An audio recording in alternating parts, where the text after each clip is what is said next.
At Sunday dinner, Mom slid the roast chicken in front of Ria's kids. Mine were told to wait for leftovers. "We prioritize the little ones," she murmured. Avoiding my gaze, I didn't argue. I poured my children water, smiled, and opened my email app at Peregrine Analytics, where I'm head of internal controls. Priority is a contractual term.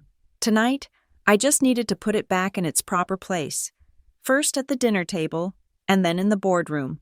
My name is Marin Cade, and on that Sunday, the air in my parents' Briar Hollow kitchen hung thick with the ghosts of Sunday dinners past. It was a familiar ghost, smelling richly of garlic butter browning in a pan and the sweet, savory perfume of a chicken roasting to a deep, lacquered gold. The rhythmic scrape and hiss of my mother's knife on the old maple cutting board was the room's heartbeat, a sound that had underscored my entire childhood. It was a sound I once associated with comfort, with the promise of a full belly and the lazy, contented hours that followed. Now, it just sounded like metal on wood, a sharpening of lines that were about to be drawn. I placed 2 heavy, clear glasses of water on the worn oak table, the condensation immediately clouding their bases in the warm kitchen, one in front of my son, Cole, who was 8, and one in front of my daughter, June, who was 6. They sat with a practiced stillness, their small hands folded in their laps, their eyes fixed on the center of the table where the main event, the chicken, rested on my mother's ornate serving platter. It was a picture of familial tranquility, a Rockwell painting with a crack running right through the canvas. My mother, Martha, moved with an efficiency that bordered on aggression. She lifted the platter, its weight familiar in her hands, and slid it across the table. But it didn't stop in the middle. The neutral ground, it continued its journey, coming to a halt directly in front of my sister Ria's 2 children, Liam and Sophie. They were younger than mine, a fact that had become the unwritten preamble to every family rule. "There you go, little ones," Martha said, her voice a low, cooing thing I hadn't heard directed at my own children in years. "You eat first, get your fill." Ria, perched on her stool with the effortless grace of someone who has never had to fight for her place at the table, offered me a placid smile. It was a smile that managed to be both apologetic and deeply self-satisfied. "Marin, you know how it is. The little ones need their energy more. They burn it off so fast." The words were meant to be a soft, reasonable explanation, a gentle pat on the head, but they landed like a slap. I met her gaze, keeping my own expression as smooth and unreadable as the surface of the water in my children's glasses. "Aren't my children little, Ria? Or has the definition changed since I was last informed?" A flicker of annoyance in her eyes, there and gone. The placid smile tightened at the edges. Before she could formulate a response, a new sound entered the tense silence of the kitchen, the canned enthusiasm of a sports commentator. "And it's a long drive to deep left field." My father, Joel, boomed from the adjoining living room. His timing was, as always, impeccable. He was a master of strategic retreat, a general who had perfected the art of avoiding every domestic battle by simply pretending the war didn't exist. He had an uncanny ability to find the most pressing baseball statistic or a sudden urgent need to check the tire pressure on his car the moment a difficult conversation began to brew. His persistent neutrality was its own kind of weapon, leaving my mother's decrees to stand unchallenged. The tension in the kitchen didn't break, it was simply ignored. My mother began to carve the chicken with brisk, decisive strokes, the knife parting the tender meat from the bone. The scent intensified, filling the small space, making the waiting unbearable. June leaned into my side, her small voice a conspiratorial whisper against my arm. So quiet, it was almost lost beneath the sound of carving. "Mom," she breathed, her eyes wide and fixed on the platter. "Are we getting any?" A vice tightened around my heart, a cold, metallic clench that stole my breath for a second. It was the question a child should never have to ask at their grandparents' table. It was a question of belonging, of worth, thinly veiled as a question about food. I looked down at her, at the earnest hope in her face, and I forced my own features to remain calm, reassuring. I would not let them see the crack. I would not let my children see that we were on the outside, looking in. My voice, when it came out, was as level and steady as a surveyor's line. "Yes, sweetie, of course, you are." As if on cue, my phone, lying face down on the countertop, vibrated with a low, insistent hum. The sound cut through the domestic tableau, a digital intrusion from a world where things were measured in dollars and deliverables, not in preferred grandchildren. I glanced at the screen. It was an automated reminder from my calendar. Meeting, 9:00 a.m., topic, Q4, catering contract review, Peregrine Analytics. I looked up from the screen, my gaze landing on an object hanging from a hook by the pantry. It was a simple canvas apron, faded from years of use and washing. Embroidered across the chest in cheerful, slightly uneven green thread were 2 words, Cade Provisioning, my family's business, the business my parents had built from a small local deli into a respectable corporate catering service, the very same Cade Provisioning that held the lucrative, multi-year contract to supply every breakfast, lunch, and catered event at Peregrine Analytics, the firm where I worked, the firm where my sister Rhea was the official account liaison for our largest client, my employer, the firm where her husband, Dane, was the chief operating officer who had personally championed the contract's last renewal. The connections, once a source of complicated pride, now felt like a web, sticky and suffocating. My mother continued to serve, piling Liam's and Sophie's plates high with juicy slices of breast meat, crispy skinned thighs, and roasted potatoes glistening with butter and herbs. She worked with a singular focus, a chef plating for her most important customers.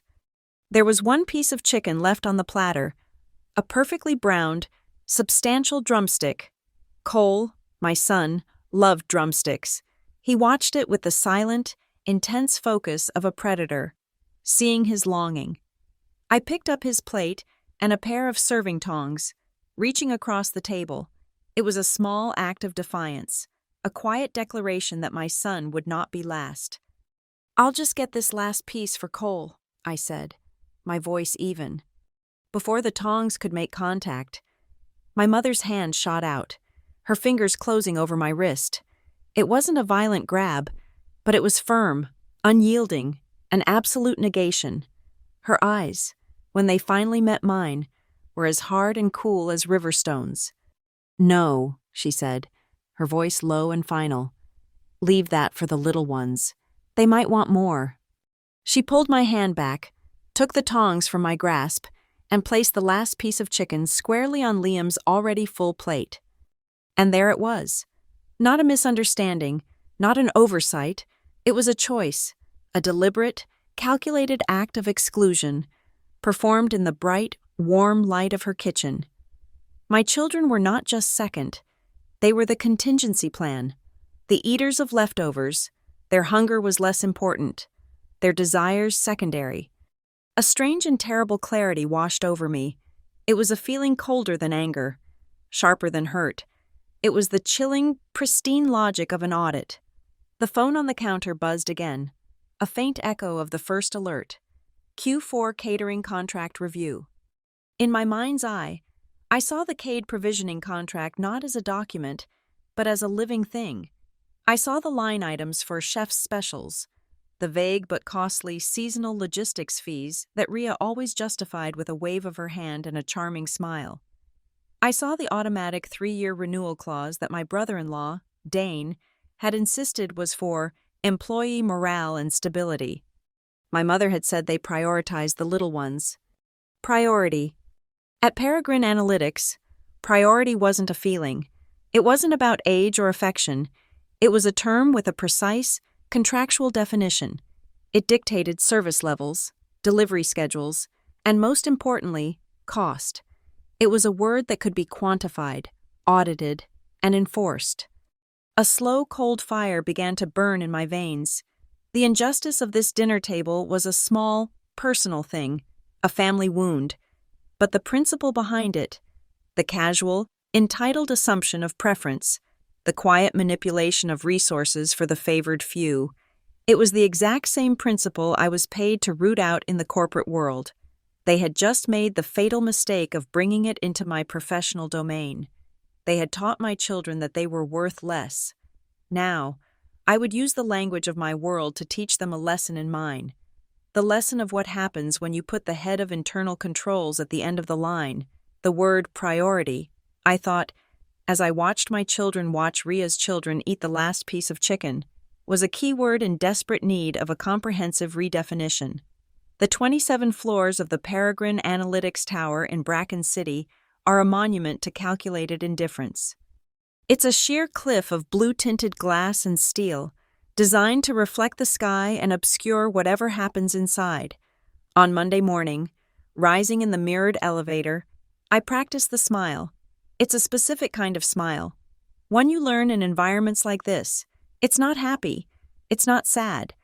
It's a placid, frictionless expression that signals competence and a total lack of inconvenient emotions.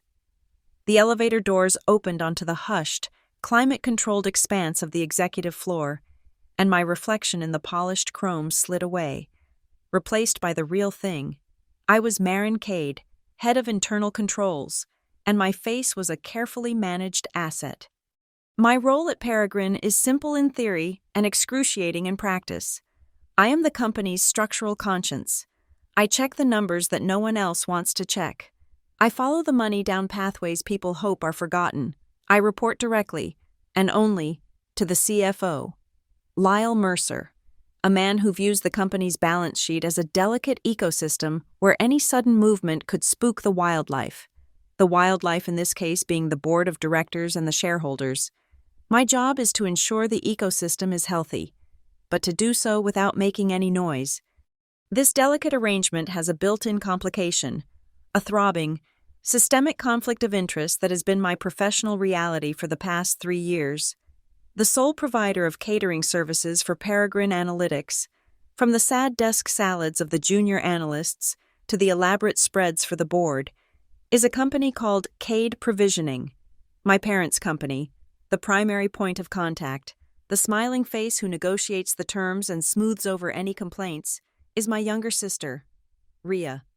And the man who had championed the last contract renewal, a generous and largely unscrutinized 3-year extension, was our chief operating officer, Dane King, my brother-in-law. When he'd pushed it through, his memo cited the need to ensure stability and maintain the high standard of employee welfare. It was a beautiful piece of corporate poetry. It was also a lie. The standard was, in my private and professionally suppressed opinion, slipping from mediocre to actively negligent. But Dane was the COO, and my family, it seemed, was part of his portfolio of success. Every quarter, as a matter of due diligence, the board's audit committee charter required my department to perform a random spot check of invoices from our top-tier vendors. Cade Provisioning was always on that list, and every quarter, I would present my findings to Lyle. This time, the memory of Sunday's dinner was a bitter taste in the back of my throat. When I walked into his office, a minimalist cathedral of glass and gray furniture overlooking the city, he was already waving me toward a chair, his eyes fixed on the trio of monitors displaying a waterfall of market data. "Marin," he said, without looking at me. "The Cade accounts. Everything in order, I assume?" "I've just started the preliminary review," I said, my voice as neutral as my smile. "I'll have the full report by Friday." He finally swiveled in his chair, giving me a fraction of his attention. Lyle was a man who operated on the principle of least resistance. He hated problems, not because he couldn't solve them, but because they were inefficient.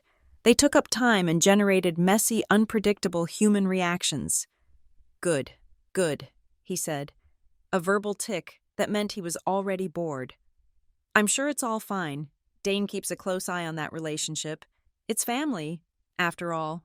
Smooth sailing." He gave me a thin, dismissive smile. "Just tick the boxes. Marin, no need to reinvent the wheel." I returned to my office, the phrase, "tick the boxes," echoing in my head. That was my directive. Don't look too hard. Don't cause a fuss. Keep the smooth sailing smooth. But I couldn't shake the image of my mother's hand on my wrist, the finality in her voice as she reserved the last piece of chicken for the little ones, the ones who mattered more. So, I didn't just tick the boxes. I opened the archive. I pulled the last 18 months of invoices from Cade Provisioning and laid them out, digitally, across my 2 widescreen monitors, for hours. I did what I do best. I looked for the subtle deviations, the minor dissonances that, when played together, form the discordant chord of fraud. It didn't take long to find it. It was a line item, innocuous and expertly vague. Seasonal logistics surcharge. It appeared once a month, not on the big, chaotic weeks when the firm hosted all-hands meetings or client summits. No, it appeared, with eerie regularity, in the 3rd week of the month, typically the quietest period in our corporate calendar.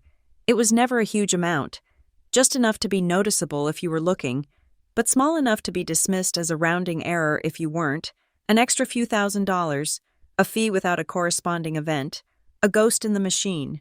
When I cross-referenced the dates, I found no record of extreme weather, no supply chain alerts, no union strikes, nothing. It was a charge for nothing, a quiet, monthly tithe from my employer to my parents, facilitated by my sister. My search was interrupted by a notification in my peripheral vision. A new email flagging system our IT department had rolled out was catching chatter from unofficial employee forums. A thread had just been flagged for high negative sentiment. The subject, cafeteria allergy gamble. I clicked on it. An anonymous employee had posted a picture of a salad bar label for Mediterranean quinoa salad, which was clearly marked as nut-free. The employee's post was a furious rant about how, after eating it, they'd had a mild allergic reaction. They'd looked closer at the salad and found crushed walnuts mixed in with the feta cheese. The post was followed by a dozen other replies. One person complained about a gluten-free brownie that was clearly a regular brownie. Another mentioned that the vegan soup of the day had contained chicken broth. It was a pattern of carelessness, a systemic failure to adhere to the most basic standards of food safety. It was a lawsuit waiting to happen. And it was all happening under the banner of Cade Provisioning. A private message popped up on my corporate team's chat. The name glowed on my screen. Dane King. My heart gave a little trip hammer beat. His messages were usually breezy, full of emojis and corporate jargon. This one was different. Dane King. Hey Marin, heard you're on the quarterly review for the catering contract. Just wanted to give you a heads up. Our family, the supplier, is feeling a bit of pressure lately. Supply costs are up. Be flexible for me, will you? We're all on the same team. I stared at the message, the calculated slip. Our family, the supplier, the appeal to be flexible, which was a direct, albeit polite, order to ignore what I was seeing, the condescending reminder that we're all on the same team. It wasn't a request. It was a warning. It was the COO telling the head of internal controls to back off his pet project, his family's personal ATM. Before I could even formulate a non-committal response, my desk phone rang. The caller ID displayed a private number, but I knew who it was. I let it ring twice, then picked up. Hello? It's me. Ria's voice was tight, strained. She wasn't calling from her office. She was somewhere quiet, probably a hallway or an empty conference room. Dane told me your audit was this week. It is, I said, keeping my tone flat. Listen, Marin, she said, dropping any pretense of sisterly affection. I saw the numbers you requested. Don't dig into the logistics fees. They're just standard operating procedure. You know Mom and Dad aren't accountants. They're just doing their best. Their best seems to involve charging us for services not rendered, I replied, the words colder than I intended. A sharp intake of breath on the other end of the line. Don't be difficult. This contract is important. It's important for Mom and Dad. It's important for Dane. You are family. You need to remember that. Just sign off on it. Approve it and move on. Family, I repeated the word, tasting it like ash in my mouth. Is that what this is, Ria? Yes, she snapped, her voice rising. It is. So just do your job and pass it through. She hung up. I placed the receiver back in its cradle, my hand perfectly steady. I turned back to my monitors. On the left, the inflated invoices and the ghost charges. On the right, the complaints about mislabeled food, the evidence of a dangerous, systemic carelessness. In the darkened glass of the screen, I could see my own reflection. I saw the face of a woman who had just been told, in two different ways, by two powerful people, to betray her own integrity for the benefit of the family. And in that moment, I understood everything. I understood the seasonal logistics surcharge. I understood the contract extension. I understood the pressure from Dane and the demand from Rhea. And I finally, truly, understood the chicken. It was never about the little ones needing more energy. It was about a deeply ingrained, unspoken hierarchy. A system of privilege and preference that had been codified in our family long ago and had now metastasized into the corporate world. Rhea and her family were the priority. They were entitled to the best cuts, the first servings, the padded invoices, the blind eye approvals. And my children? I was the one who was supposed to be flexible. I was the one who was supposed to make sure my children understood their place. They were the leftovers. They were the acceptable losses in the service of the greater family good. My reflection stared back at me, the practiced corporate smile gone, replaced by a look of cold, hard clarity. They had made a profound miscalculation. They assumed the woman at the dinner table was the same woman sitting in this chair. They thought they were dealing with a sister, a daughter. They had forgotten they were dealing with an auditor. And I was about to audit our entire family history. The scent of garlic butter had faded. My office smelled of recycled air, hot electronics, and the faint, sterile perfume of industrial carpet cleaner. It was the smell of a place where feelings were a liability. It was the smell of my real home. My investigation began not with a bang, but with the quiet click of a mouse. First, the original contract bid from Cade Provisioning. I pulled the file from the secure server, a document 3 years old, full of optimistic projections and competitive pricing. Then, I opened the invoices from the last 9 months. I placed the two windows side by side on my monitor. The bid sheet was the promise. The invoices were the reality.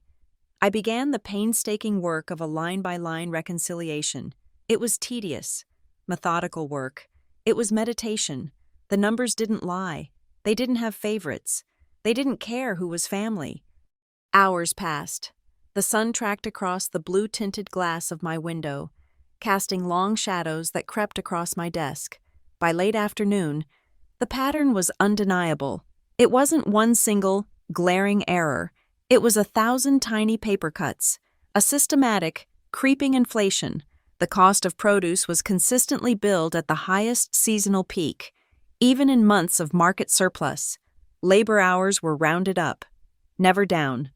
The discrepancies were small enough to fly under the radar of a cursory review, but when aggregated, they told a clear story. I calculated the average variance between the original pricing structure and the current billing. The number that stared back from my screen was 18%, an 18% deviation, completely undocumented. No change orders, no contract addendums, no formal price increase notifications. It was an invisible tax, a silent siphon. I decided to focus on a single, recurring anomaly every Friday, without fail. The invoice from Cade Provisioning listed a high-volume charge for the cafeteria's main lunch special. The internal SKU, as logged by our procurement software, was for Soup XL, a large batch, cost-effective option.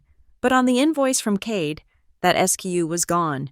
In its place was the line item, Chef's Special. The price difference was, on average, an additional 7%. It was a brilliant little piece of accounting fiction. It suggested a premium, bespoke product, something curated and special.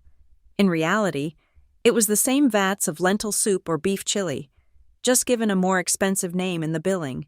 It was a weekly, guaranteed surcharge, legitimized by semantics. The lie was so simple, so elegant, it was almost admirable. Next, I moved from the financial to the physical. I accessed the security and receiving logs for our building's loading dock. Every delivery is scheduled, logged, and weighed on arrival. Peregrine prided itself on its efficiency. Cade Provisioning's delivery window was officially 6 o'clock a.m. to 6:30 a.m., a time when a receiving clerk and a quality control inspector were both required to be on duty to check the manifest against the physical goods. I filtered the logs for the past 6 months, searching only for Cade's trucks. Another pattern emerged, this one etched in timestamps. Their trucks consistently arrived between 5:25 a.m. and 5:35 a.m. They were always early. To an outsider, it looked like diligence. To me, it looked like an exploit. The quality control inspector's shift didn't start until 6 a.m. on the dot. By arriving early, the drivers dealt only with the receiving clerk, a harried contractor whose only job was to get the pallets off the truck and into the coolers. He wasn't paid to scrutinize, only to sign. By the time the inspector arrived, the delivery was already absorbed into the kitchen's inventory, its manifest signed off. They were deliberately, consistently avoiding the second set of eyes. The seasonal logistics surcharge was the thread I pulled next, that phantom fee Rhea had warned me not to touch. The charges were irregular but always paid to the same handful of secondary vendors for services like refrigeration overflow or expedited transport. I cross-referenced the vendor names against our internal database. 3 of them were new, added within the last year. All 3 were registered under a single holding company, Blue Alder Logistics. The name meant nothing to me. It didn't exist in any of our standard rate contracts. I ran a state corporate commission search. The filing was less than 2 years old. The company address was a PEO box in a neighboring town. There were no employees listed, no website, no physical footprint. It was a ghost, a shell. But every shell has an architect. I paid the $40 fee for the full incorporation documents. I waited the 10 minutes it took for the PDF to arrive in my inbox. I opened the file, and I saw the name listed as the sole registered agent, Amelia Vance. Amelia Vance. I knew that name. She was Dane's executive assistant, a fiercely loyal, hyper-competent woman who managed every aspect of his professional life. She was the gatekeeper, and apparently, the proprietor of a logistics company that received thousands of dollars a month from my parents' business. The final piece of the puzzle clicked into place. I pulled the banking transfer records from Cade Provisioning, which they had to submit as part of our vendor transparency protocol. The transfers to Blue Alder Logistics were all coded the same. Temporary storage fees, and the date of each transfer was never more than 24 hours after Peregrine Analytics had paid Cade Provisioning's monthly invoice. The money flowed in a perfect, clean circle, from my employer, to my family, to my brother-in-law's assistant. It was a classic kickback scheme, laundered through the comforting aroma of garlic butter and roast chicken. I highlighted a single wire transfer record, Peregrine to Cade, Cade to Blue Alder, a perfect, damning echo. I hit print. The single sheet of paper slid out of the machine, warm to the touch. I folded it carefully into a neat square, making the creases sharp and exact. I opened my wallet and slipped the paper behind the small, worn photograph I carry of Cole and June, the one taken last summer, them sitting on the grass, smiling, oblivious. Now, their innocent faces were shielding the proof of the family's corruption. My desk phone buzzed. It was Lyle. "Marin, my office." When I walked in, he didn't tell me to sit. He stood by his window, looking down at the city. "I got a call from Dane," he said, his back still to me. "He mentioned you were being very thorough with the Cade review." "That's my job," I said. Lyle turned around. His face was tired. He looked like a man who just wanted to get to Friday.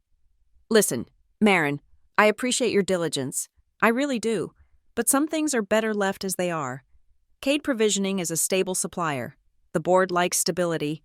They hate messes, especially right before the Q4 earnings call." He walked to his desk and tapped a file folder.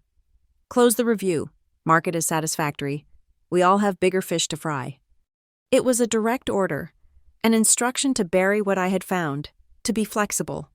"Lyle," I said, my voice quiet but firm.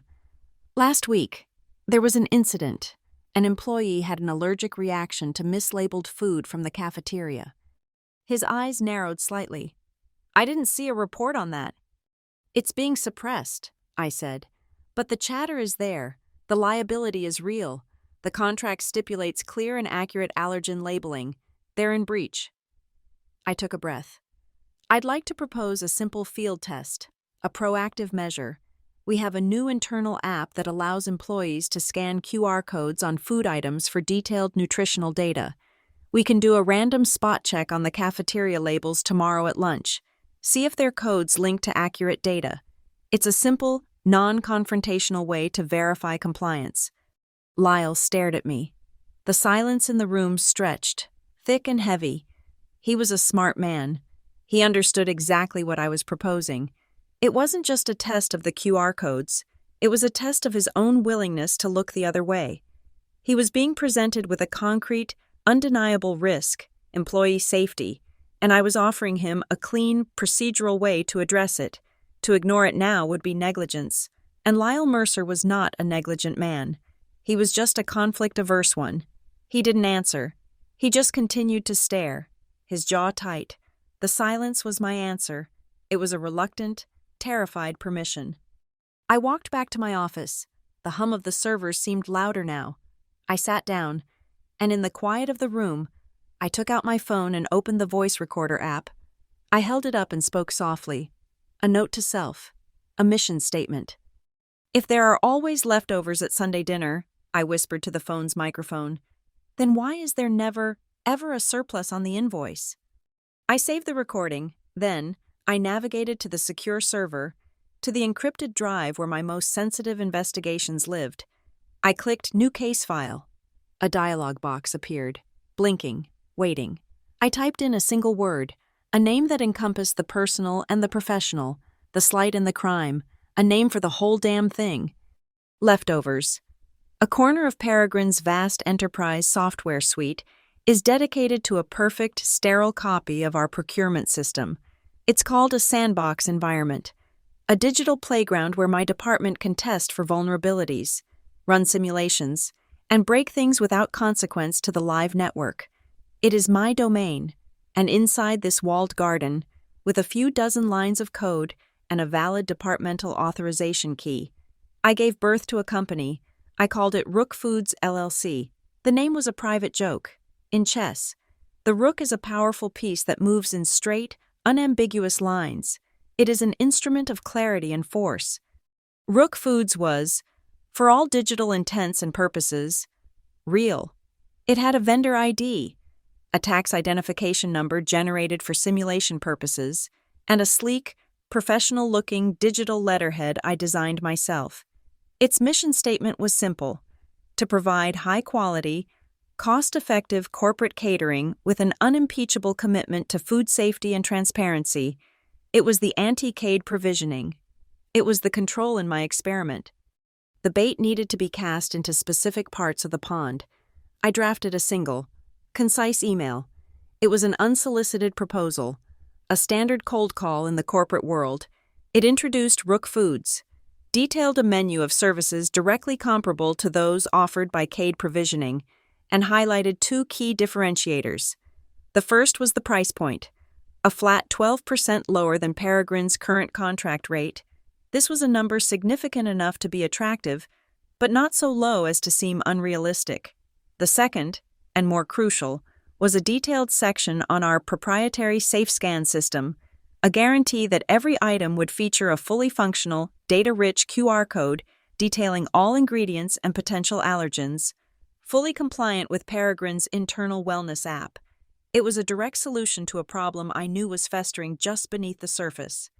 I sent the same email to 3 distinct addresses. The first was the generic, official inbox for Peregrine's procurement department, as per standard procedure. This was for the record. The second was to Ria's direct email address, under her title as liaison for CAID provisioning. This was to test the family channel. The third was to Amelia Vance, Dane's executive assistant and the ghost owner of Blue Alder Logistics. This was to test the corrupt channel. Then, I set a timer on my desktop and I waited. The trap was set. Now it was a matter of watching which rats came for the cheese. The first 36 hours were a study in silence. The procurement department, as expected, sent an automated reply. "Thank you for your inquiry. We are not reviewing new catering vendors at this time." Standard bureaucratic stonewalling. Predictable, irrelevant. Then, at the 37-hour mark, my inbox chimed twice in the space of 5 minutes. The first was from Amelia Vance. The email was brief and formal. "Dear Rook Foods," it began, as if she didn't know exactly who was behind the curtain. "Thank you for your proposal. Mr. King's office is always interested in exploring opportunities for operational efficiency. I would be happy to schedule a brief introductory call to discuss your potential synergies." Attached was a calendar invite for a 30-minute slot the next day. The subject was simply, "Introductory chat." It was a classic corporate maneuver. Move the conversation from a documented, searchable medium to a deniable, ephemeral one. The second email was from Rhea. It was not sent from her official CADE provisioning account, but from her personal one. It was short, a single cryptic line. "Interesting proposal. Before we discuss further, please send over your preferred vendor prioritization schedule." There was no such thing as a prioritization schedule in any legitimate procurement process. It was clumsy, transparent code. It was a request for a bribe menu. What's in it for us if we switch? What are you offering under the table? She was so accustomed to the system of preference that she couldn't even imagine a world without it. The next morning, 10 minutes before the scheduled call with Amelia, I initiated the protocol. I navigated to my desktop's enterprise telephony app and enabled the call recording feature. A small Oz icon appeared in the corner of my screen. Peregrine Analytics, like most large corporations, had a strict policy on this. All parties must be informed of a recording. It was a legal shield, and I was about to use it as a sword. When Amelia's call came through, I answered on the second ring. "Marin Cade," I said, my voice professionally pleasant. "Hi, Marin. It's Amelia Vance from Mr. King's office. Thanks for taking the time." Her voice was smooth, polished, the voice of a woman who spent her days managing titans. "Of course, Amelia. Before we begin, I must inform you that for quality assurance and training purposes, this call may be recorded." It was the standard, robotic script. There was a pause, not a long one, but a beat, a fractional moment of recalibration on her end. "Understood," she said, her voice a fraction tighter. I started by giving her the official Rook Foods pitch, a condensed version of the email. I talked about cost savings, efficiency, and our commitment to safety. She listened patiently, making occasional, encouraging noises. "It all sounds very impressive," she said when I finished, "and Mr. King is certainly committed to finding value for the company. Transitioning a major vendor like this, however, it can be a very complex process. There are relationships to manage, institutional knowledge, things that don't show up on a bid sheet." "We're confident in our onboarding process," I replied. "We can ensure a seamless transition." "I'm sure you can," she said, her voice dropping a little, becoming more confidential. "But to truly ensure it's lubricated, let's say, a partner of Mr.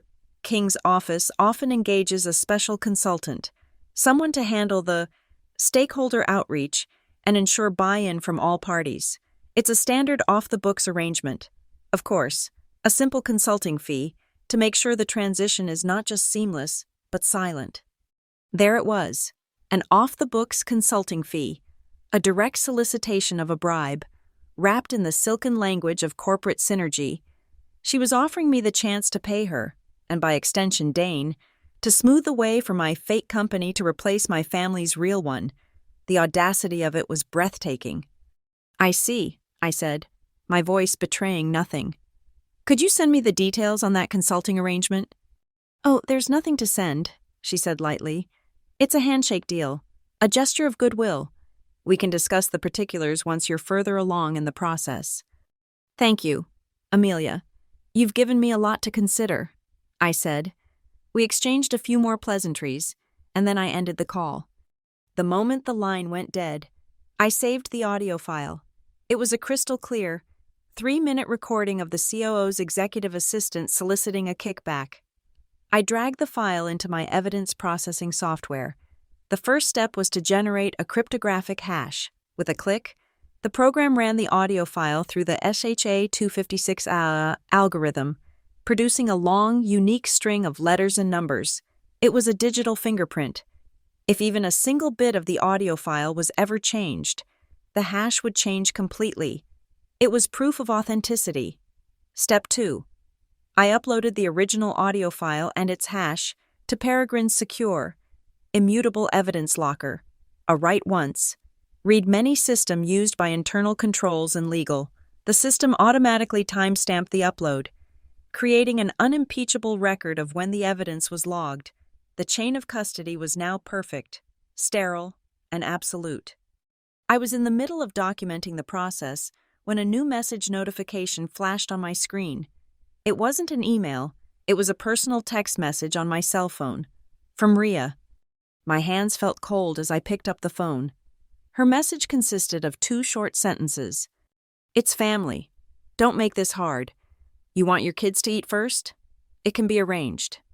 I read the message once, twice, a third time. All the air went out of the room. The casual cruelty of it, the transactional nature of her offer, was staggering. She was explicitly offering to trade my children's place at the table, their basic dignity, in exchange for my complicity in her fraud. She was taking the single most painful moment of my recent life and turning it into a bargaining chip. She thought she was speaking my language. She thought she was offering me something I wanted. And in doing so, she gave me the final, most powerful piece of evidence I could have ever asked for. She had connected the rot in our family directly to the rot in our company. It was a confession. I took a screenshot of the text message. I attached the image to a new email. I sent it to my own work address, my finger tapping the screen with a steady, deliberate pressure. The subject line I chose was simple. Subject, priority evidence. I saved the email as a PDF, hashed it, and uploaded it to the evidence locker alongside the audio recording of Amelia. The file nested itself there, a quiet, digital bomb. My case was no longer a collection of circumstantial data points, inflated invoices, early deliveries, shell companies. It was now a living, breathing thing with a voice and a motive. I had them on process violations. I had them on financial fraud. And now, I had them on intent, spelled out in a text message. I swiveled in my chair and opened my calendar. I created a new meeting request. The attendee list was small and powerful: Lyle Mercer, and the 3 members of the board's audit committee. I chose a time slot for the following Thursday. The location was the main executive boardroom. I paused for a moment, my cursor hovering over the subject line, considering the right words. I didn't write evidence of fraud or urgent complaint. I typed a title that was professional, procedural, and utterly terrifying in its sterile understatement. Special Report. Vendor Integrity Pilot. I clicked send. The invitation flew out into the digital ether. The rook was now in position on the board. Checkmate was only a few moves away. The day before the audit committee meeting, an invitation appeared in my calendar. It wasn't for the boardroom. It was for a small, soundproofed conference room on the 14th floor, the neutral territory of human resources. The sender was Kian Sharma, the Senior Vice President of HR. The subject line was a masterpiece of corporate euphemism: a friendly chat. There is no such thing as a friendly chat with human resources. A chat with HR is like a chat with a priest or a cop. It is a formal, recorded event for which you should have a lawyer present, even if that lawyer is only yourself. I walked in at the appointed time. Kian was sitting at a small, round table, a testament to the illusion of a non-hierarchical conversation. He was a sharp, impeccably dressed man in his late 40s, with a reputation for being ruthlessly fair. He cut through corporate politics like a surgeon, a quality that made him both respected and feared. He smiled, but it didn't reach his eyes. Those were the eyes of a man who had seen every possible permutation of human folly that could occur within a 50-story office building. "Marin, thank you for coming on such short notice," he began, gesturing to the chair opposite him. "Please, have a seat." I sat. The chair was less comfortable than it looked. "As you know," Kian continued, folding his hands on the table, "we strive to maintain a transparent and ethical work environment here at Peregrine. Part of that is taking all employee concerns seriously. To that end, an anonymous complaint was filed with my office yesterday afternoon." He slid a tablet across the table. "I'd like you to review it." The document on the screen was a formal HR complaint form. The name of the complainant was redacted, a black bar of digital ink. The subject was conflict of interest and unethical vendor scrutiny. My name was mentioned a dozen times. The core of the accusation was that I, Marin Cade, was using my position as head of internal controls to unfairly harass a long-standing and reputable vendor, Cade Provisioning, due to a personal family dispute. It claimed I was manufacturing evidence and creating a hostile business relationship to settle a personal score. It was a well-crafted piece of fiction, designed to discredit me entirely before I even set foot in the boardroom. "The complaint alleges a personal vendetta," Kian said, watching my face for a reaction. I gave him none. "It suggests your professional judgment is compromised." Then I scrolled to the second page. It was the appendix, the evidence, and my blood ran cold. Not with fear, but with a chilling, absolute certainty. It was a photograph, a candid, poorly lit smartphone picture of me, Cole, and June, sitting at my parents' dining table. We were looking towards the head of the table, our plates empty. On the far side, you could just make out the blurred shapes of Ria's children, their plates piled high. The angle was unmistakable. It was taken from the doorway of the kitchen, looking out into the dining room. It was taken by my sister. She had weaponized our family dinner. She had submitted a photograph of my children as evidence in a corporate complaint designed to get me fired. I looked up from the tablet, my expression as placid as a frozen lake. "An interesting piece of evidence," I said, my voice perfectly level. "Though I'm not sure what policy it violates. Is there a company rule against attending family dinners?" Kian didn't smile. "The implication, of course, is that the family dispute mentioned is real, and that it is coloring your professional conduct." "I see." I reached into the leather portfolio I had brought with me. I took out a single sheet of paper and slid it across the table to him. This may provide some context. It was a copy of an internal authorization form. It detailed the creation and scope of a simulated vendor entity for the purposes of systems integrity and vulnerability testing within the procurement sandbox environment. It outlined the project's goals: to test the response of the procurement system and its key stakeholders to an unsolicited, high-value bid. At the bottom of the form, in the space marked Authorizing Manager, was a crisp, clear signature. Lyle Mercer's. I had walked it into his office the day I created Rook Foods. I had explained it as a routine penetration test of our vendor onboarding protocols. He had been distracted, eager to get me out of his office, and had signed it without reading the fine print. It was my shield, my alibi, my proof that every action I had taken was not part of a personal vendetta, but a sanctioned, documented corporate stress test.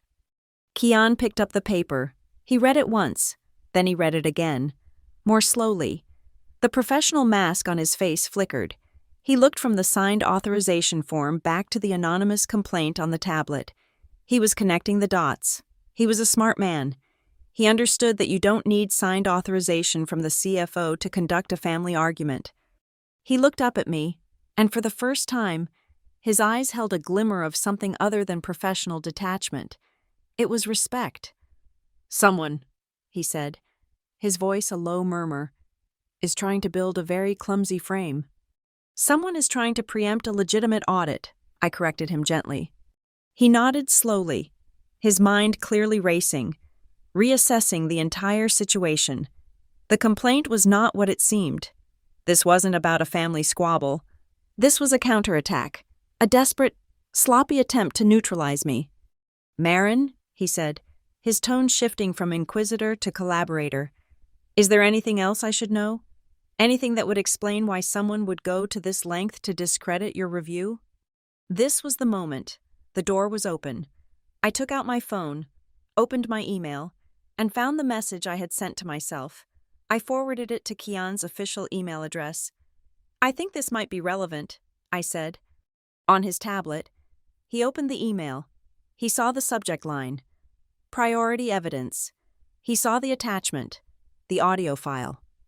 I watched as he put in his wireless earbuds and pressed play. I couldn't hear the recording, but I knew it by heart. Amelia Vance's smooth voice talking about lubricating the process, the suggestion of an off-the-books consulting fee, the direct solicitation of a bribe. He listened for the full 3 minutes, his expression hardening with every second.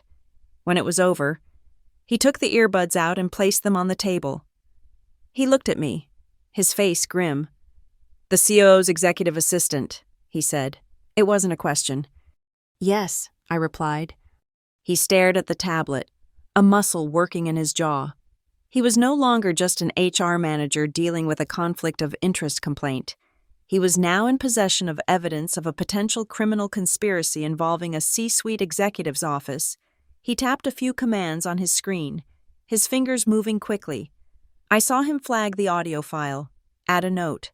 Confidential, legal hold, escalate to general counsel. The game had just changed, and we both knew it. An email notification popped up on my phone screen. The sender was Dane King. The subject line was empty. The body of the email contained a single sentence. Marin, don't shoot yourself in the foot. It was a threat, as blatant as it was pathetic. He was trying to intimidate me, to spook me into backing down before the meeting. I typed a reply, my thumbs moving swiftly. Dane, I'm wearing steel-toed boots. I hit send. Kian cleared his throat, bringing me back to the room. The anonymous complaint against you is, for the record, temporarily closed pending further investigation into its source and motivation, he said formally. Your meeting with the audit committee is still scheduled for tomorrow morning. I trust you will be fully prepared. I will be, I said. As I stood up to leave, my phone buzzed again. This time it was a call. Ria's name flashed on the screen. I walked out of the HR department and down the empty hallway before I answered it, stepping into a small alcove by the windows. What do you want, Ria? I asked. Her voice was a ragged whisper, hoarse with panic and fury. What did you do? She hissed. Dane is going crazy. Kian Sharma just requested his travel and expense logs for the last 2 years. What did you do? I did my job, I said, my voice as calm as the distant sky outside the window. Your job? She almost shrieked. You're destroying this family. Mom and Dad, their business, Dane's career. You're burning everything to the ground over a piece of chicken. The accusation hung in the air. So absurd, so fundamentally blind to the truth that for a moment, I could only feel a profound, weary sadness. She still didn't get it. She never would. No, Ria, I said, and my voice was quiet, but it was as hard and as heavy as stone. I'm not the one who destroyed this family. You are. What are you talking about? She sobbed. You destroyed it, I said, my words clear and precise, each one a perfectly placed stone on a scale of justice. The moment you looked at my children and decided they were worth less, you destroyed it when you told them they had to wait for leftovers, after your own had eaten their fill. There was a sound on the other end of the line, a choked, strangled gasp. It was the sound of a person who had just been confronted with a truth so simple and so absolute that there was no defense against it. There was no argument to be made, no corporate jargon to hide behind, just the ugly, naked fact of what she had done. The silence that followed stretched for a long, long time. I could hear her ragged breathing. I could hear the vast, empty space that now existed between us, a canyon carved by years of quiet slights and a single, final act of disrespect. Then, with a soft click, she hung up the phone. There are things you know about your family that you don't realize you know. until the moment you need to. They are fragments of overheard conversations, stray comments made over holiday dinners, pieces of mail left on the kitchen counter. For years, I had carried one such fragment, the name Granite Grove Capital. I remembered my father mentioning it once, his voice tight with the frustration he was trying to conceal. He'd complained about their interest rates, calling them loan sharks in suits. It was a second-tier, private credit fund, the kind of lender businesses went to when the traditional banks said no.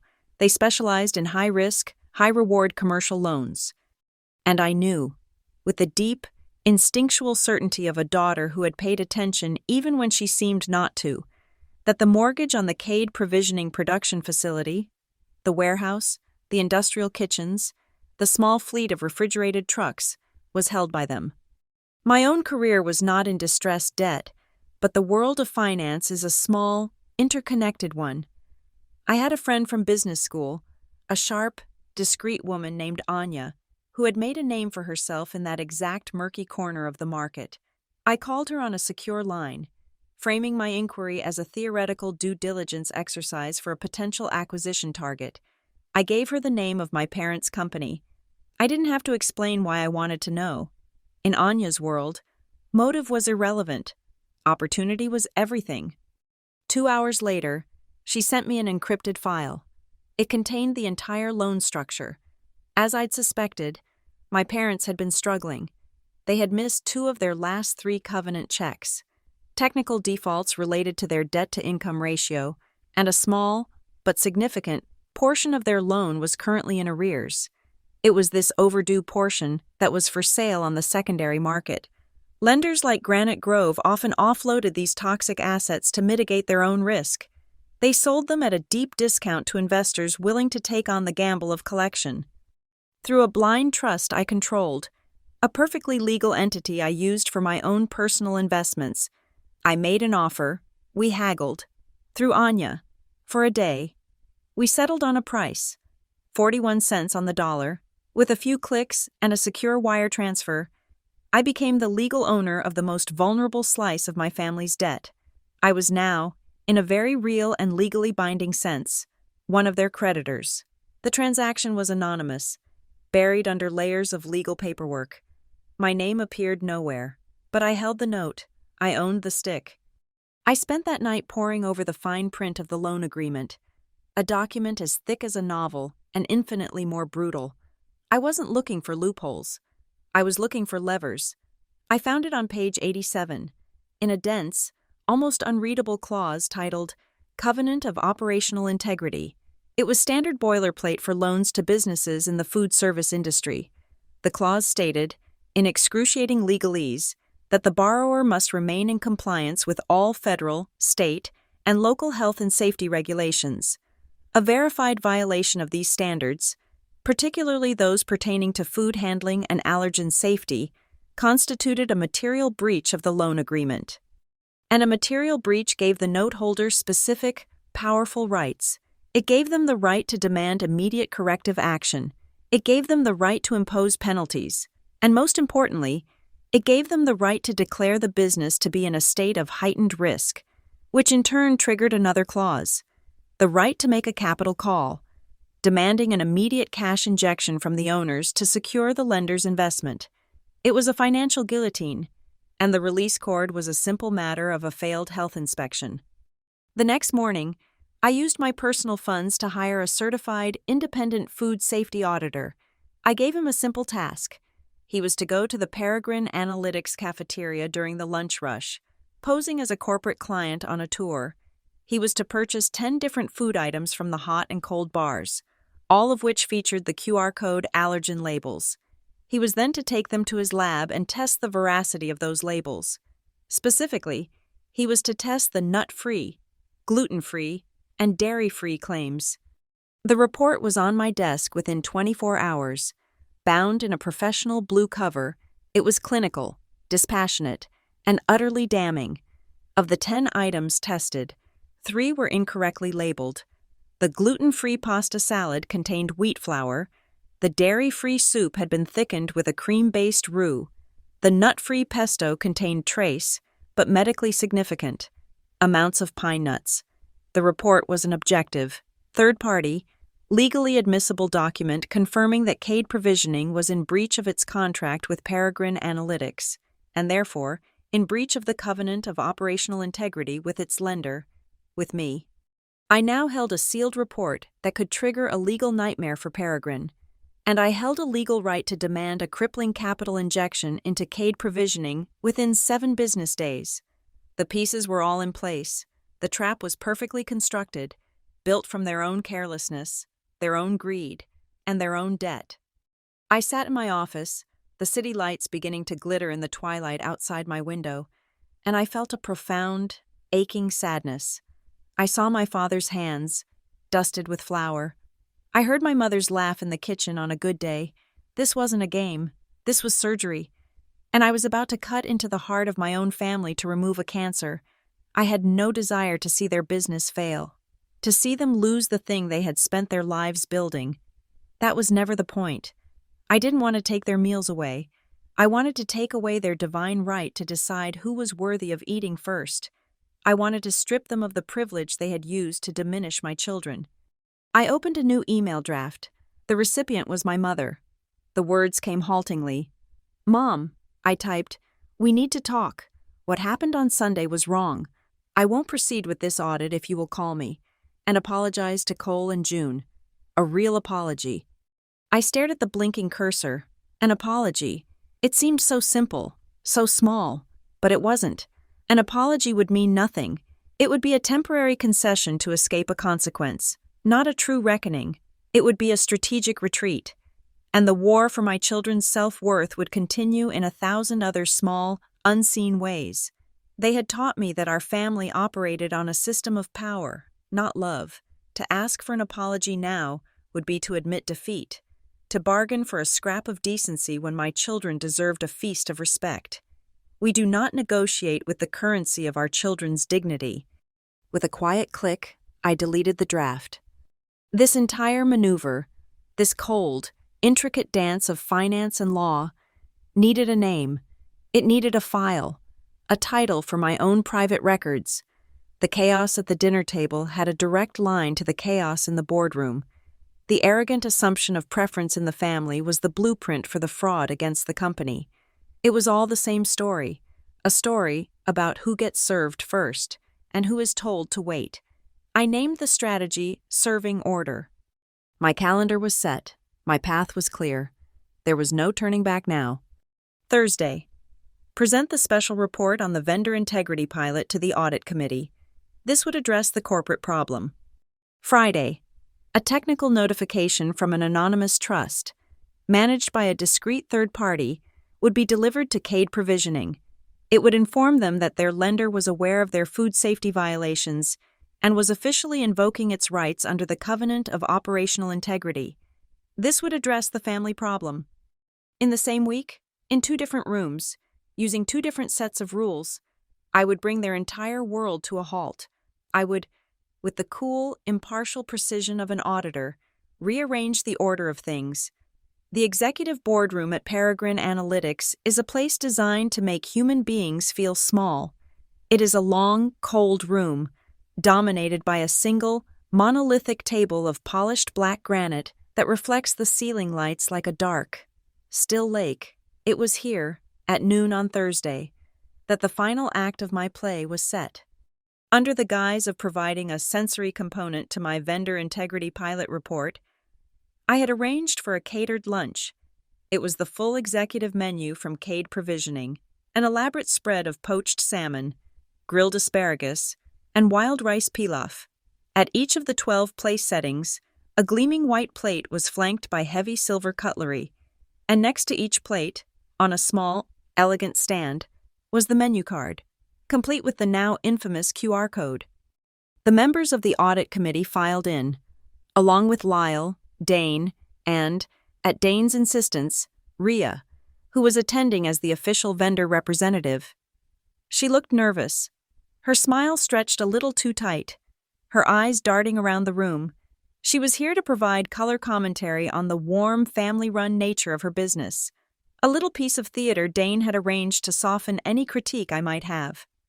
My final guest was a junior analyst from the finance department named David, a bright, unassuming young man who I knew from his HR file had a severe nut allergy. I had invited him under the pretext of needing someone to take minutes. He was grateful for the opportunity to be in the room. His plate, however, had been prepared separately in my office kitchenette that morning. It was a mirror image of the others, but the salmon had been cooked by me, and the QR code on his menu card was one I had generated myself. It was the only plate of Rook foods in the room. We began to eat. The conversation was muted. The clinking of forks against china, the loudest sound in the room. Lyle, sitting at the head of the table, cleared his throat. "All right, Marin, this is a rather unorthodox presentation, but you have our attention. The floor is yours."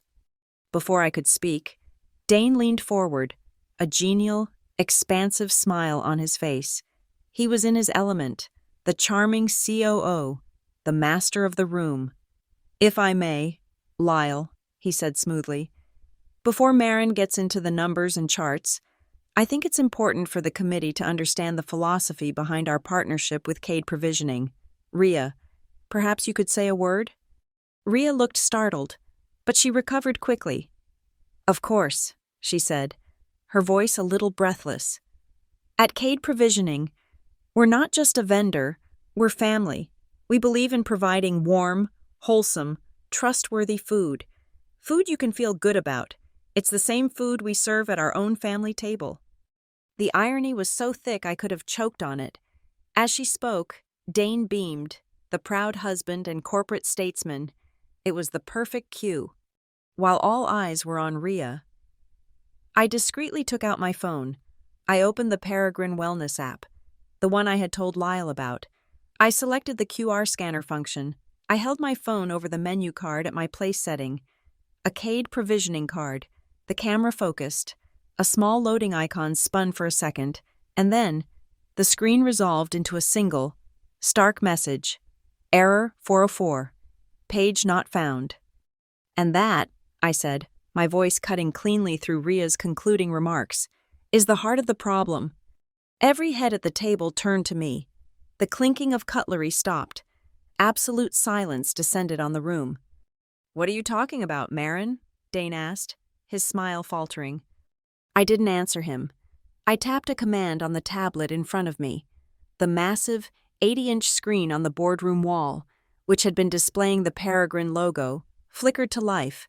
On the left side of the screen, under the heading Rook Foods LLC, Simulated Vendor, a detailed list appeared. Poached Atlantic salmon, wild rice pilaf with saffron, grilled asparagus with lemon zest. Below it was a comprehensive breakdown of ingredients, sourcing information, and a bold, clear list of potential allergens. On the right, under the heading Cade Provisioning, Incumbent Vendor, was a perfect screenshot of my phone's screen. Error 404. Page not found. "This is the result of a scan of the QR codes on the table," I explained, my voice calm and clinical.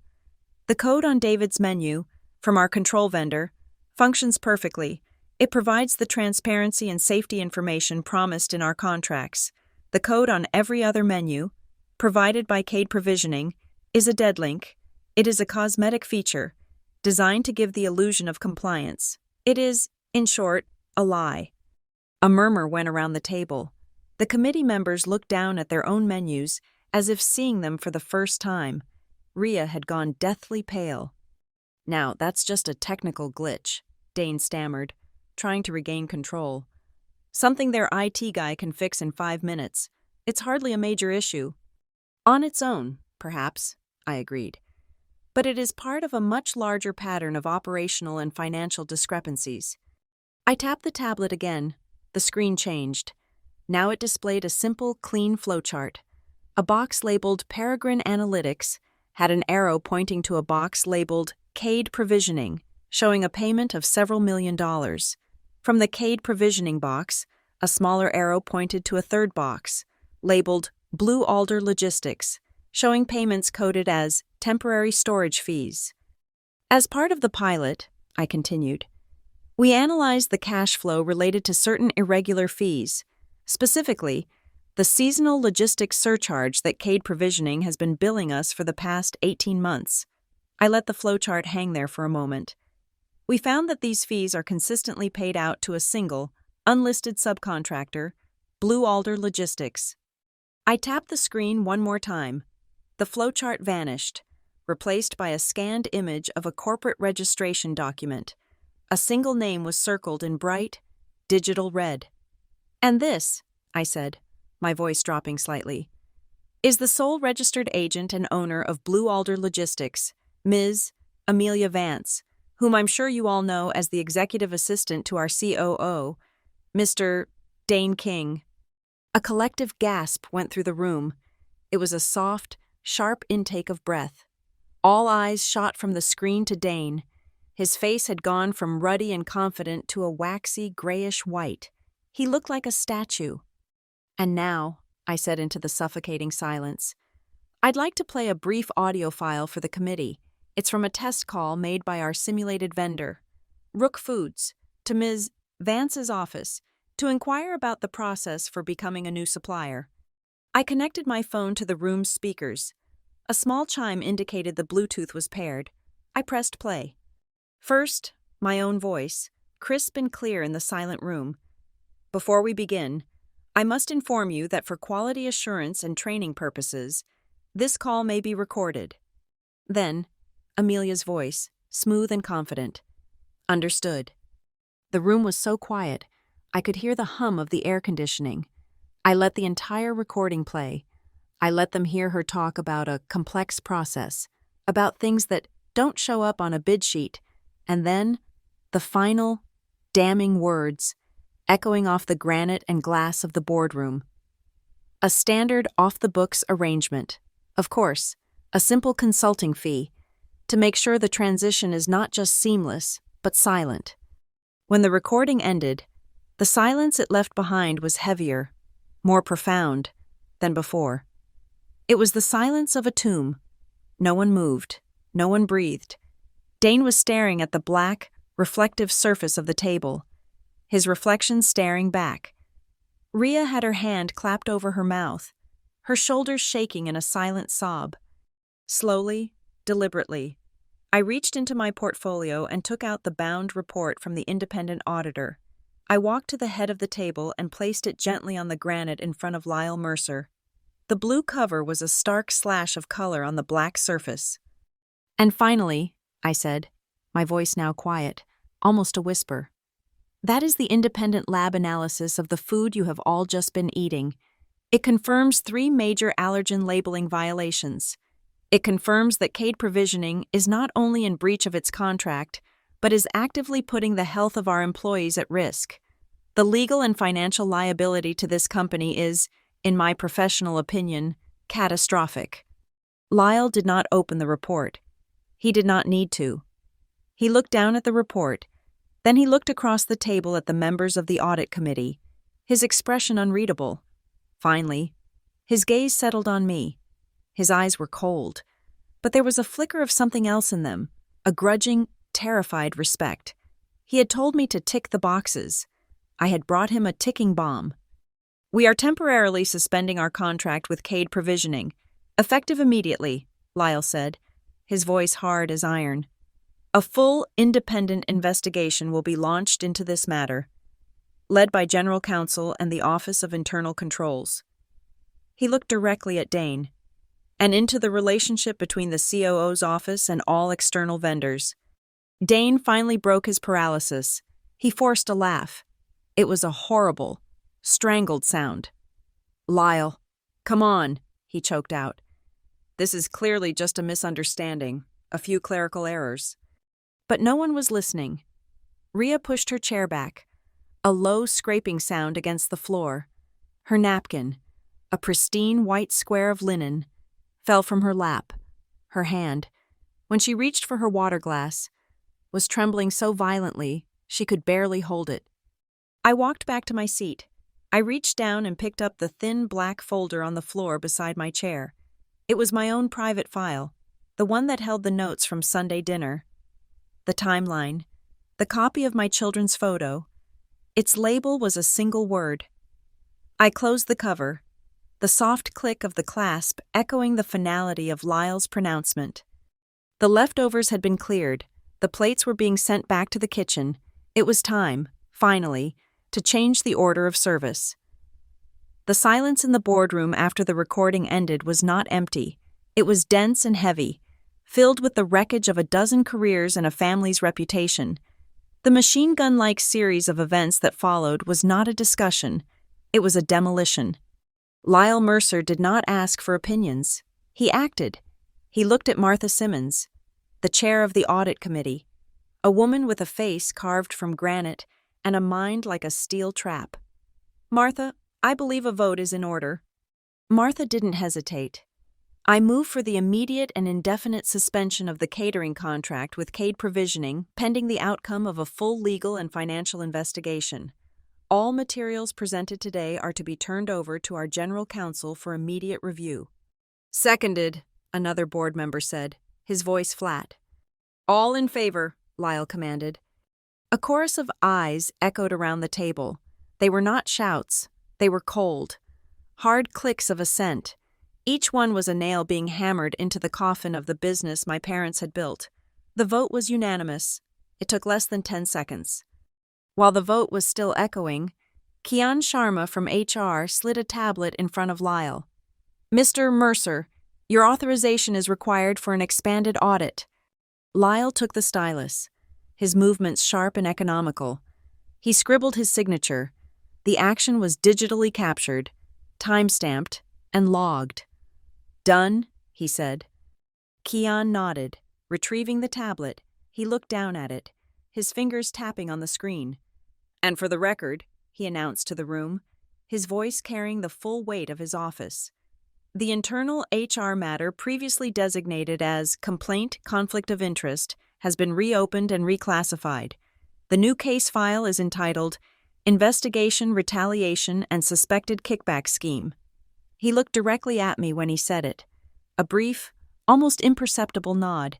The frame they had tried to build around me had been dismantled, and its pieces were now being used to construct their prison. Throughout this, Dane King had been staring at his phone, his thumbs flying across the screen in a desperate, silent flurry. His other phone, his personal one, began to ring on the table in front of him, a shrill, insistent buzz against the black granite. He ignored it. Everyone ignored it. It was the sound of his outside world trying to break in, unaware that the world he cared about was collapsing from the inside out.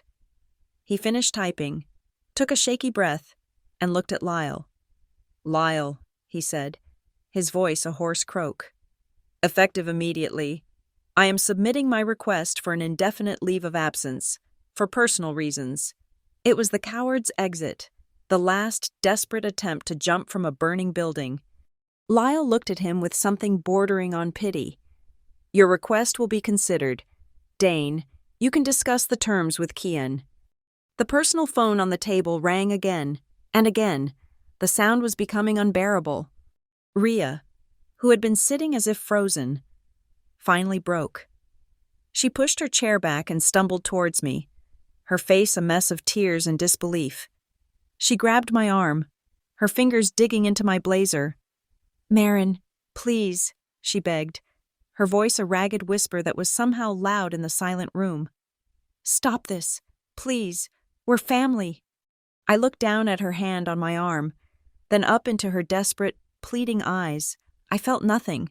The well of sisterly feeling had run dry. It was just a barren hole. I extricated my arm from her grasp, my movements slow and deliberate. "Family," I said, my voice low and even, devoid of any emotion. Family doesn't tell other people's children they have to wait for leftovers. It was not an accusation. It was a statement of fact, a definition. And it was a wall she could not get past. Her face crumpled, the last of her fight dissolving as the simple, ugly truth of her actions finally landed. She staggered back, speechless, and collapsed into her chair. My work was not finished. I reached into my portfolio and retrieved one last document. It was not the notice from Granite Grove Capital. That was for tomorrow. This was something else. This was the official precursor. The trigger I had prepared. I walked the length of the table and placed it in front of Ria. It was a single page with the Peregrine Analytics letterhead. The title was stark: Official Notice of Material Breach of Contract. "This is a formal notice, Ria," I stated, my voice projecting to the entire room. "It cites the multiple, independently verified violations of health and safety standards stipulated in your contract. It details the systemic failure of your quality control, specifically the fraudulent allergen labeling. A copy will be sent to your legal department this afternoon, as per the terms of our agreement.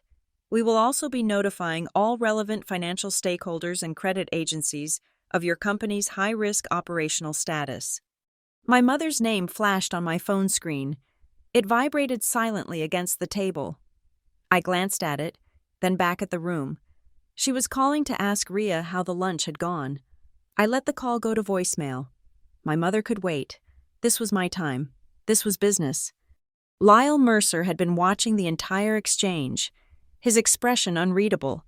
He had seen me dismantle a C-suite officer and neutralize a major vendor in the space of 15 minutes. He had seen me do it with their own rules, their own tools, their own words. He turned his full attention to me now. "Marin," he said, his voice cutting through the tension, "this leaves us with a significant operational vulnerability. The transition to a new primary catering vendor will need to be swift, thorough, and absolutely seamless." He paused, letting the weight of the task hang in the air. "Do you want to lead it?" It was not a question. It was a coronation. He was handing me the keys to the kingdom I had just conquered. I met his gaze without flinching. "Yes," I said. I turned back to my tablet and, with a final tap, brought up the last slide of my presentation. It was a simple black screen with a single line of white text. It was my mission statement, my justification, my entire philosophy, distilled into 6 words. It glowed on the massive screen at the end of the room, a silent, damning epitaph to the old way of doing things. Order of service equals order of respect. Kian Sharma stood up. He had the final word. "As a matter of corporate security protocol," he announced, "I am ordering the immediate suspension of all network and building access for Dane King and as a vendor representative implicated in an ongoing investigation. For Ria Cade, their credentials will be deactivated in 5, 4, 3, 2, 1. He looked down at his tablet. "It is done." Just then, a junior executive from outside opened the heavy boardroom door, expecting to set up for the next meeting. He stopped short, his eyes wide, sensing the Arctic chill in the room. A draft of cold air from the hallway swirled in around our ankles, a physical manifestation of the shift that had just occurred. The warm, familiar, family-run business was over. The air was now cold, clear, and brutally, unforgivingly fair. Lunch had been served, and today, for the first time, everyone had received exactly what they deserved. That evening, I drove back to Briar Hollow.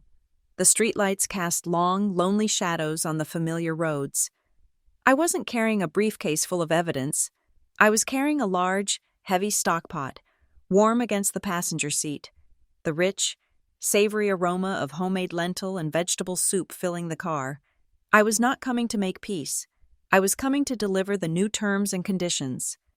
The house was quiet when I let myself in with my old key. The usual scent of baking or roasting was absent, replaced by the faint, acrid smell of lemon-scented dish soap, the smell of a kitchen that has been scrubbed clean after a disaster. They were at the oak table, the same table from Sunday, sitting under the dim glow of the overhead light. My father, Joel, was staring down at his hands, which rested on the table, palms up. They were covered in a fine, ghostly dusting of flour, the phantom remnants of a day's work he no longer had. Ria was there, her face puffy and blotched, her eyes red-rimmed and empty. She didn't look up when I came in. My mother was at the counter, her back to the room, her shoulders rigid. She was arranging bowls on a tray, 4 small ones for the children, who were sitting quietly on the living room floor, and 3 larger ones for the adults. I placed the heavy pot on the stove. "I brought soup," I said. It was not an offering, It was a statement. Martha turned, her face a mask of strained neutrality. She saw the pot, then looked at the children. Her body moved with the ingrained muscle memory of 1,000 family dinners. She picked up a ladle and reached for the bowls on her tray, her hand automatically moving towards the two intended for Liam and Sophie. Ria's children. It was a small, unconscious gesture. The old code was still running. I moved to her side, not quickly, but with a deliberate calm. I placed my hand gently over hers, stopping the ladle mid-air. Our hands were almost identical, but hers were softer, a homemaker's hands, and mine were a strategist's, steady and sure. Her fingers tensed under mine. She looked at me, her eyes flashing with a spark of the old, familiar defiance. I met her gaze without malice, without anger. I simply held it. I was not her daughter in that moment. I was an auditor, explaining a new procedure. I picked up the ladle from her unresisting fingers. I took the 4 small bowls from her tray and lined them up in a neat, orderly row on the counter. 1, 2, 3, 4, Cole, June, Liam, Sophie. I filled each bowl with exactly the same amount of soup, the thick, hearty liquid swirling as it filled the ceramic. Then, and only then, did I speak. In this house, I said, my voice as calm and measured as if I were reading from a corporate policy manual, we prioritize fairness. I placed the 4 bowls on the table, one in front of each empty chair where the children would sit. The hierarchy was broken. The new rule was established. I returned to the counter and retrieved a long white envelope from my bag. It was crisp, official, bearing the logo of a discreet law firm I had used as a proxy. I walked back to the table and placed it in the center, directly in front of my father. The sound it made as it landed on the oak was soft, but it echoed in the silent room like a gavel. He stared at the envelope, but did not touch it. Ria flinched as if it were a snake. That, I explained, is a technical notification from Granite Grove Capital. It was delivered this afternoon. It informs you that, due to the verified food safety violations at Peregrine, Cade Provisioning is now considered to be in material breach of its loan covenants. I let the words sink into the thick, heavy air. They are invoking their right to make a capital call. You have 7 business days to provide significant additional collateral, or they will begin foreclosure proceedings on the business. My father finally looked up at me. His face was a ruin, the bluff. Hardy man who retreated into baseball scores was gone, replaced by someone I had never seen before, a broken old man, dusted with the flour of his own failure. "Marin," he whispered, his voice raspy, "we don't have it. There's nothing left." I looked from my father's defeated face to my mother's rigid back, to my sister's tear-streaked cheeks. I had brought them to the edge of the abyss. Now, I would show them the only bridge across. "I can help," I said. The words dropped into the silence. A lifeline. Ria's head snapped up, her eyes wide with a desperate, pathetic flicker of hope. "I have a contact who has some influence with the lender. I can arrange a stay. I can get you time to fix this." I paused, letting them feel the hope before I stated the price. "But my help is conditional. It requires 2 things. First, Cade Provisioning must sign a legally binding commitment to overhaul its quality control and labeling procedures, subject to independent, third-party audits which I will arrange. Second, I turned my gaze fully on Ria. You will apologize, not to me, to my children, a real, public apology, here, in front of the entire family." My mother turned around, her face a storm of conflicting emotions. "You would do this to us? Over a family meal?" "You did this to yourselves," I corrected her, my voice still quiet, still even. "You did it with every inflated invoice, every ghost fee, every mislabeled carton of soup. The family meal was not the cause. It was a symptom. It was the moment you made your priorities clear. Now, I'm making mine." Ria was staring at me, her mouth slightly open. The fight was gone. The entitlement was gone. There was nothing left but the stark, raw reality of her position. She had lost. completely. She let out a long, shuddering breath and whispered 2 words. "I'm sorry." I gave a single, sharp nod. "Not to me," I repeated. "Tell them, right now." Slowly, as if moving through deep water, Rhea stood up.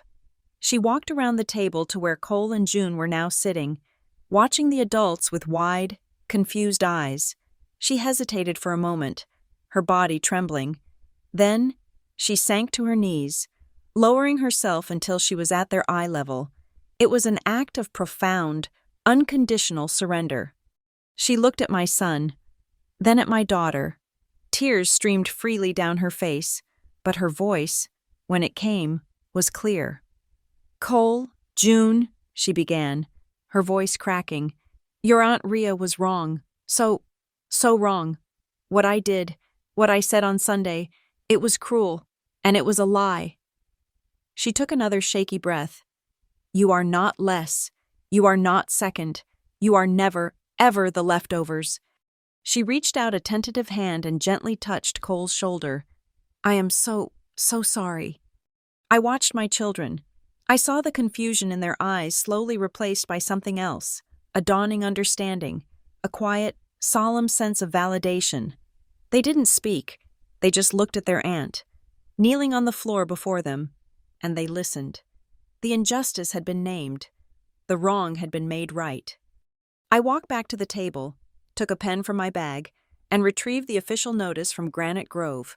On the bottom, I scribbled a note and signed my name, not as Maren Cade, but as the authorized agent of the trust that held their fate. A 30-day stay on all collection activities is hereby granted. Pending immediate implementation of corrective actions, I pushed the paper back towards my father. It was a reprieve, a chance, not a pardon. We ate dinner in near total silence. I served my parents and myself after the children were eating. My father ate mechanically, his eyes still fixed on the envelope. My mother ate nothing at all, but for the first time in a long time. The silence wasn't filled with unspoken tension or simmering resentment. It was a quiet, contemplative space. The only sound was the gentle, rhythmic scrape of 4 small spoons against the bottoms of 4 ceramic bowls. It was a new sound for this house. It was the sound of fairness. It was the sound of everyone getting their proper share. The next morning, I stood on the small, windswept balcony outside my office. The Bracken City skyline was a jagged line of steel and glass, glinting a hard, impersonal blue in the clean morning light. It was a city built on numbers and rules, and for the first time, I felt perfectly at home in it. An email had already gone out to all 12,000 Peregrine Analytics employees. The subject was updates to our vendor standards and employee wellness protocols. It announced, in bland corporate prose, a new, zero-tolerance policy for food safety and labeling accuracy. It also introduced a new guiding principle for all procurement contracts, a small clause I had written myself. It was called the No Implicit Priority Rule. It stipulated that all vendor relationships must be free of any and all undocumented or preferential arrangements. It was a quiet declaration of war against the way my family had done business for years. A private message from Lyle popped up on my screen. It was 2 words, "Good work." I typed back a simple reply. "We just restored the order." I unlocked my phone and looked at the picture I had taken last night before we ate the soup. It wasn't the sad, painful photo from Sunday, the one Rhea had tried to use against me. This was a new one. In it, Cole and June were sitting at their grandparents' table, 2 full bowls of steaming soup in front of them, their faces bright with simple, uncomplicated hunger. They were not waiting for leftovers. They were about to receive their fair share. My phone vibrated with a new notification. It was a secure message from Anya's firm, the intermediary for Granite Grove Capital. It was a single, formal sentence. Confirmation received. Cade, Provisioning has returned the signed and notarized compliance commitment. They had bent the knee. They had agreed to my terms. I opened my text messages and found the thread with Rhea. I typed a short, final message. Keep the apology. The rest is just bookkeeping. I hit send, then deleted the entire conversation thread from my phone. Later that day, I walked down to the newly reopened cafeteria. The doors slid open to a scene of quiet, orderly efficiency. Employees moved along the line, their trays gliding on the steel rails. The new digital menu boards were bright and clear. Beside every dish, a large, scannable QR code glowed. I watched as an employee held his phone up to the label for the chili. A detailed list of ingredients and allergens immediately appeared on his screen. The system worked. Cole and June came to the office after school to meet me. It was a rare treat for them. I took them to the cafeteria for an early dinner. I picked up 2 trays and moved down the line, getting them each a plate of chicken and rice, a carton of milk. I paid the cashier, and we found an empty table by the window. "Go ahead and eat, kids," I said, sliding their trays in front of them. Cole picked up his fork, but then he paused. He looked up at me, his expression serious and thoughtful, a question in his young eyes that held the weight of the entire week. "Mom," he asked, his voice clear and innocent, "are we first today?" I looked at my son, and a genuine smile, the first one I had felt in a long, long time, touched my lips. "No, sweetie," I said, my voice soft but sure. "Here, everyone gets their proper turn." I placed their napkins in their laps and watched them take their first bites. They ate with the simple, joyful hunger of children who have no doubt that the food in front of them is theirs by right. After a moment, I stood up, taking their empty trays. I walked them to the disposal station. As I scraped the plates, I glanced up. In the corner of the ceiling, a small dark dome housed a security camera, its single, unblinking eye watching over the room. I looked directly into it. A silent message to anyone who might be watching. To Dane, to Rhea, to Lyle, to the whole damn world. Serve fair or go hungry. Thank you so much for listening to my story. I'd love to know where you're tuning in from. So please drop a comment below and let's connect. Please share your thoughts on Marin's journey. If you enjoyed this, don't forget to subscribe to the channel, like the video, and consider hitting that hype button to help this story reach more listeners.